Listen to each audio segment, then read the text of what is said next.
Ya otomatis Lia dan Dian ini kaget banget karena jadi kan mereka kebangun karena emang alarmnya bunyi nih, dan ketika si Dian bangun duluan tiba-tiba di selimutnya ini banyak banget belatung. Terus kaget dong, langsung bangunin, ya bangun, kok banyak banget belatung, langsung tuh dikibasin selimutnya. Tapi ternyata di spray pun banyak banget belatung juga, dan mereka bingung belatung itu dari mana. Halo guys, assalamualaikum warahmatullahi wabarakatuh. Namo Buddhaya, Om Swastiastu, salam kebajikan untuk kita semua. Selamat datang buat kalian yang mungkin baru pertama join ke channel gue, channel Viko Ancen. Jangan lupa buat kalian yang suka cerita horor, misteri, atau konspirasi, kalian wajib banget aktifin notifikasinya, tapi subscribe dulu ya, dan kalian like dan tonton semua video yang ada di channel gue.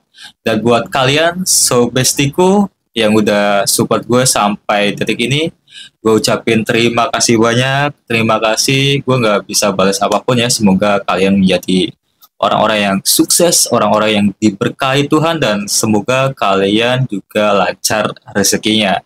Amin. Dan pada video kali ini, yang bakal gue bahas ini adalah cerita atau pengalaman pribadi dari salah satu subscriber gue. Dia bernama Lia, dan cerita apa yang bakal Lia sharing kali ini? So, stay tune sampai videonya selesai. Nah, seperti yang gue bilang tadi, bahwa cerita yang kali ini yang bakal gue bawain adalah kiriman dari salah satu subscriber gue bernama Lia, berdasarkan pengalaman pribadi yang dia alami pada tahun 2016.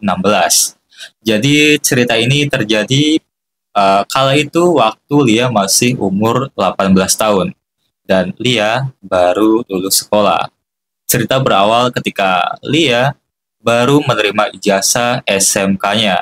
Setelah itu pas kebetulan juga di BKK sekolah. Jadi buat yang nggak tahu, BKK adalah bursa kerja khusus yang biasanya itu banyak informasi tentang lowongan kerja yang ada di sekolah itu atau untuk para alumninya. Dan kebetulan juga waktu itu ada lowongan untuk perusahaan elektronik di sebuah kota.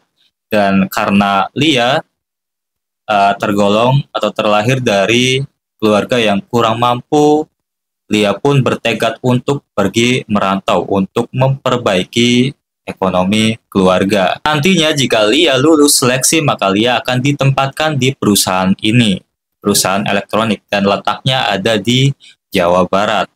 Nah, tentu aja sebelum Lia ikut seleksi, Lia pun izin ke orang tuanya.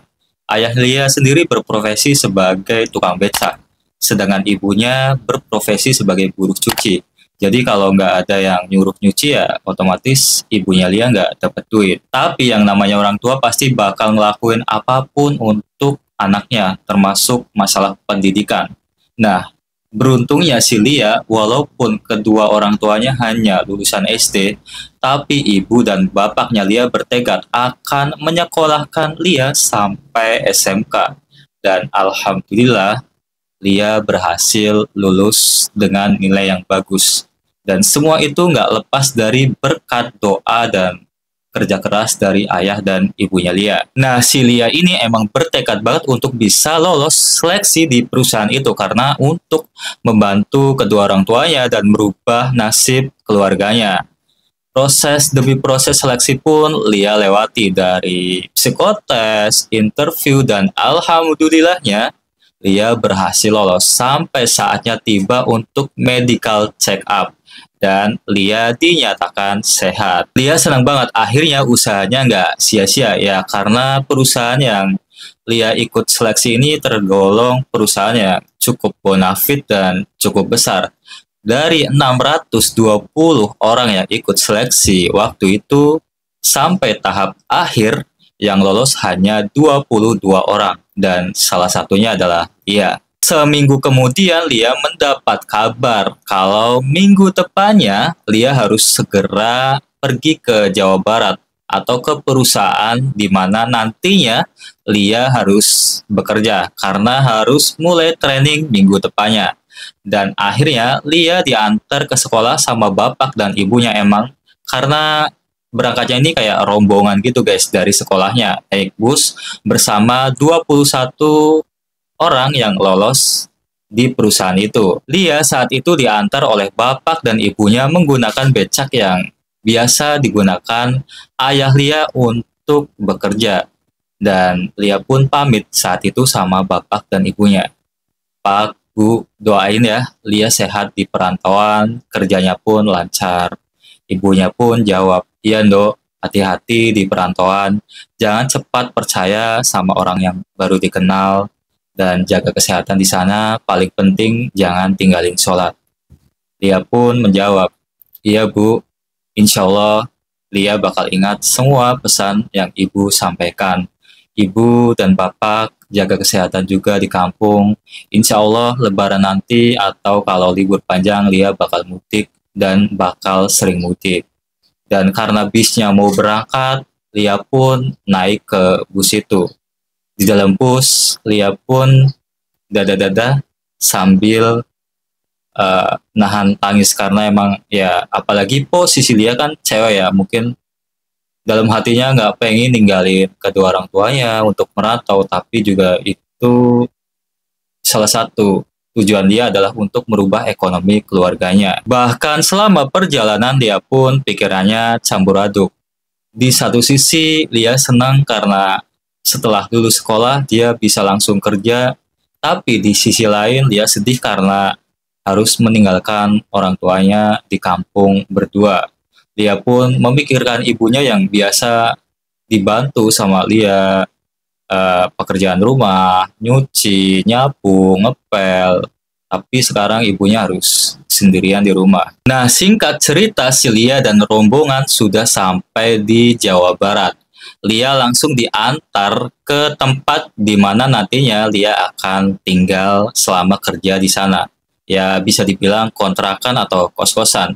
Dan saat itu Lia satu kamar bersama Dian karena emang satu kamar berdua ya guys. Dan akhirnya mereka pun membersihkan badan, terus beres-beres kosan dan tertidur karena keesokan harinya mereka harus bekerja. Sebenarnya kos Lia ini tergolong dekat ke perusahaan di mana nantinya Lia akan bekerja.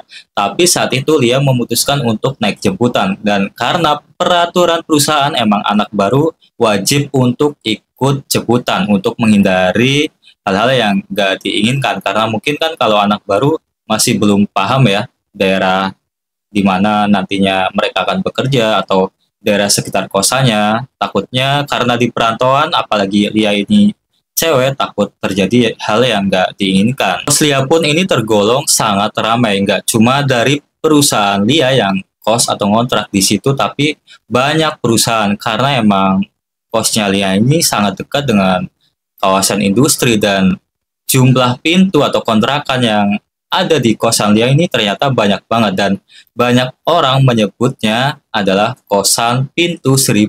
Ya nggak tahu juga Lia kalau totalnya emang beneran 1000 atau enggak, tapi banyak orang menyebut kontrakan Lia adalah kontrakan atau kos 1000. Tapi baru aja hari pertama atau malam pertama Lia berada di kontrakan itu, tepat jam 12 malam Lia dan temannya terbangun karena mencium bau yang sangat busuk di dalam kosan atau kontrakan Lia itu. Dan Lia sama si Dian teman kontrakannya pun terbangun lalu cari tuh dari mana asal bau busuk itu berada. Dan setelah dicari tuh nggak ada bangkai apapun, termasuk kayak bau aneh itu kayak ini dari mana sih sebenarnya ya gitu kan. Dan karena keesokan harinya si Lia dan Dian ini akan bekerja, akhirnya mereka pun memutuskan untuk melanjutkan tidurnya sambil masih bertanya-tanya dalam hati dan pikiran ini sebenarnya bau apaan. Soalnya bener-bener bau banget guys ya. Mereka masih positive thinking, mungkin itu bau bangkai tikus yang ada di plafon toilet tempat dimana mereka tinggal. Nah, buat ngilangin baunya, si Lia dan Dian pun akhirnya nyemprotin parfum ya, karena bau banget kan. Akhirnya biar baunya nggak terlalu, akhirnya disemprot tuh parfum di setiap sudut ruangan. Nah, keesokan harinya pas kebetulan juga si penjaga kontrakan Lia ini lagi nyapu di depan kontrakannya Lia. Langsung si Dian, teman Lia pun ngadu ke penjaga kontrakan itu. Bu, maaf semalam kok kayak ada bau bangkai di dalam kontrakan aku ya Bu ya. Si penjaga kontrakan pun ngejawab, ah masa sih Dok, perasaan udah dibersihin sebelum kalian masuk.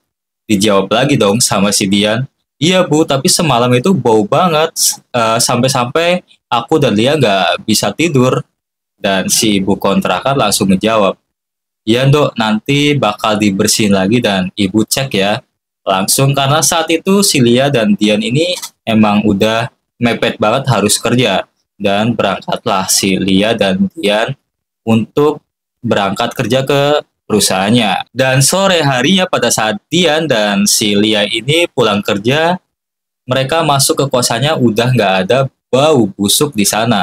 Jadi mereka yakin kalau semalam itu emang bangkai tikus dan udah dibuang sama si penjaga kontrakannya pagi harinya pada saat mereka udah lapor. Tapi pas tengah malam bau itu muncul lagi. Lia dan Dian pun masih terbangun dari tempat tidurnya karena mencium bau banget tuh. Dan Lia sama Dian pun, kok ini aneh ya, kenapa bau busuk itu muncul ketika tengah malam doang.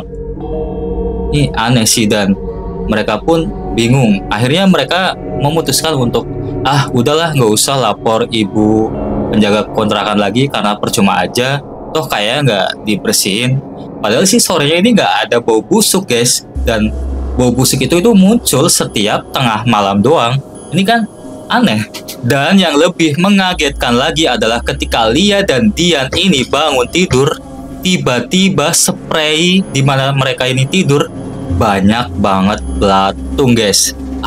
Ya otomatis Lia dan Dian ini kaget banget karena jadi kan mereka kebangun karena emang alarmnya bunyi nih. Dan ketika si Dian bangun duluan, tiba-tiba di selimutnya ini banyak banget belatung.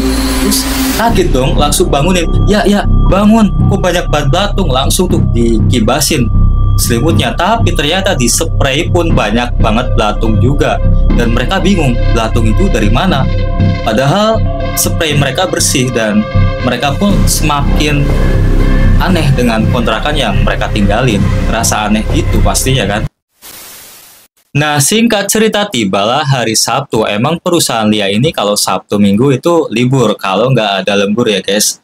Akhirnya mereka berdua pun memutuskan untuk membersihkan kontrakannya. Mereka pel, mereka sapu. Lia pun ngambil kursi buat nengok di atas plafon itu ada bangkai atau enggak sebenarnya, karena penasaran banget. Dan Lia pun naik ke kursi, terus nengok tuh ke atas. Ternyata di sana emang nggak ada apa-apa. Tapi si Dian ini kan orangnya nggak percayaan ya, dan dia pun ngecek sendiri gantian sama Lia. Dan emang di atas itu nggak ada apa-apa, dan mereka berdua pun bingung. Sebenarnya itu bau itu asal usulnya dari mana gitu loh, dan belatung itu juga dari mana, soalnya di kontrakan mereka itu benar-benar bersih, nggak ada bangkai apapun. Habis Lia dan Dian ngebersihin kontrakannya, mereka pun duduk santai di depan kontrakannya sambil mikir sebenarnya bau apa sih yang mereka cium hampir setiap malam. Dan pas kebetulan juga tetangga kontrakannya Lia pun keluar, dan akhirnya mereka ngobrol dan sampai akhirnya si Lia bercerita sama tetangganya kalau ada hal aneh di kontrakan si Lia ini. Nah, ngobrol lah si Lia sama tetangga kontrakannya ini. Awalnya si Lia hanya tanya, Mbak, di dalam kontrakan kamu kalau tengah malam kecium bau busuk nggak sih? Ya, tetangga kontrakannya Lia jawab, hah? Bau apaan? Enggak kok Mbak, emang kenapa? Sampai akhirnya si tetangga kontrakan Lia ini pun bercerita kalau 8 bulan sebelum Lia dan Dian tinggal di situ, ternyata yang tinggal di situ atau penghuni kontrakan itu sebelumnya ditemukan meninggal dunia. Dan baru ketahuan setelah 4 hari karena emang kecium bau busuk dari dalam kontrakan itu. Dan menurut si tetangga kontrakan Lia ini bilang kalau waktu itu sempat ramai, bahkan sempat diolah TKP sama polisi. Dan setelah dilakukan olah TKP, ternyata penghuni kontrakan itu meninggal karena diindikasi terpleset. Dan malam sebelumnya diketahui kalau si penghuni kontrakan ini emang terlihat mabok-mabokan di kontrakan itu bersama teman-temannya yang lain. Tapi teman-temannya itu langsung pulang ke kontrakannya masing-masing. Nah, si penghuni kontrakan ini emang tinggal sendirian di situ. Ya mungkin saat itu si penghuni kontrakan ini emang pengen ke toilet, kondisi mabuk dan terpleset, kemudian kepalanya terbentur tembok atau lantai. Dan mendengar hal itu, Lia dan Tian pun terdiam, guys. Dan mereka juga nggak mungkin buat pindah kosan karena kosannya udah dibayar 1 bulan ke depan. Sementara uang saku mereka hanya cukup untuk makan sampai mereka gajian. Jadi ya bisa dibayangin lah, si Dian dan Lia kala itu pasti dilema sih. Takut tapi nggak punya uang buat nyewa kontrakan yang lain. Dan di bulan ketiga selama Lia dan Dian tinggal di situ, mereka mendengar banyak sekali informasi terbaru. Termasuk kalau ternyata bukan cuma 1 orang yang telah meninggal di kontrakan itu, tetapi sudah 5 orang. 5 tahun terakhir orang meninggal di kontrakan yang sekarang Lia dan Tian ini tinggali. Penyebabnya pun macam-macam, guys. Ada yang kecelakaan kerja, ada yang laka lantas, ada juga yang meninggal di dalam kontrakan karena sakit, dan terakhir ya yang terpleset itu, guys. Sampailah muncul konspirasi kalau si pemilik kos selalu mencari tumbal setiap tahunnya, dan kebetulan juga setiap penghuni kos yang meninggal di sana meninggal di bulan yang sama, yaitu bulan Suro.